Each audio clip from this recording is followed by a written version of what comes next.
অনেক প্রতিষ্ঠান বিভিন্ন প্যাকেজ বিক্রি করে, প্যাকেজ কেনার পর দেখা যায় এক কোণে ছোট্ট করে লেখা শর্ত প্রযোজ্য। এই ছোট্ট করে লেখার কারণে গ্রাহক বিভ্রান্ত হয়, অনেকে ঠকেন। কোম্পানিগুলো এরূপ চালাকি করা জায়েজ আছে কিনা? প্রথমত, যে কোনো প্যাকেজেই শর্ত থাকতে পারে। আহ, সেটা মোবাইল ফোন কোম্পানি যে প্যাকেজগুলো সেল করে সেটা হতে পারে, বা অন্য কোনো কোম্পানির কোনো পণ্য হতে পারে। প্যাকেজ হোক বা কোনো পণ্য হোক, এটা বিক্রির ক্ষেত্রে, বিশেষ করে প্যাকেজের ক্ষেত্রে যে শর্ত দেওয়া হয়ে থাকে, আমি মোবাইল ফোন কোম্পানির প্যাকেজগুলোর কথা বলছি, সেখানে যে শর্ত তো দেওয়া হয়ে থাকে এটা অস্বাভাবিক নয়। কিন্তু শর্তটাকে ছোট্ট করে এমনভাবে এত দূরে লেখা যে ওটা কারোর নজরে পড়ল না। পরবর্তীতে তিনি শর্ত আছে দেখে বিভ্রান্ত হলেন এবং শর্ত থাকার কারণে তিনি সুবিধা থেকে বঞ্চিত হলেন। তাহলে এরকম করাটা তো প্রতারণা। ইচ্ছাকৃতভাবে এই ধরনের শর্ত প্রযোজ্য লেখাটাকে হাইড করা, দূরে রাখা, ছোট্ট করে দেওয়া, এগুলো প্রতারণার অংশ।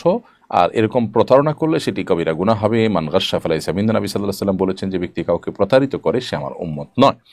অতএব একজন মুসলমান কখনো এই ধরনের প্রতারণা করবেন না। তিনি প্রতারণা থেকে নিজেকে বাঁচাবেন, অন্যদেরকে বাঁচাবেন এবং সতর্ক থাকবেন। এটা আমাদের কর্তব্যের অংশ। তবে যেটি বলছিলাম যে এই ধরনের পণ্য বেচার ক্ষেত্রে, কেনার ক্ষেত্রে আপনার শর্ত দেওয়া বা শর্তর ভিত্তিতে কেনা, এটা মৌলিকভাবে নাজায়েজ নয়। তবে হ্যাঁ, সাধারণ যে কোনো পণ্য বিক্রি করার ক্ষেত্রে কিছু কিছু শর্ত আছে যেগুলো নাজায়েজ।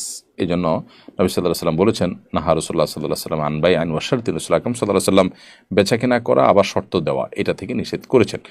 বিধায় যে কোনো পণ্য আপনি কিনলেন, বিক্রি করলেন এবং সেখানে শর্ত আরোপ করে দিলেন যে এতদিন আমি ব্যবহার করব, তারপর আপনি নিবেন ইত্যাদি, এই জাতীয় শর্ত গ্রহণযোগ্য নয়। তবে হ্যাঁ, এই যে মোবাইল ফোন কোম্পানিগুলো যে প্যাকেজ দেওয়া হয়ে থাকে বা অন্য আরও যে সমস্ত শর্তগুলো, এই সমস্ত প্যাকেজে যে শর্ত দেওয়া থাকে বা অন্য আরও যে সমস্ত কেনাবেচাতে শর্ত দেওয়া থাকে, যে শর্তগুলোতে বেচা কেনার মৌলিক যে প্রিন্সিপাল আছে সেই প্রিন্সিপালগুলোর কোনোটিকে কোনো ক্ষতিগ্রস্ত করে না, এরকম যদি হয় তাহলে সেটা ঠিক আছে, সেই শর্ত গ্রহণযোগ্য হয়।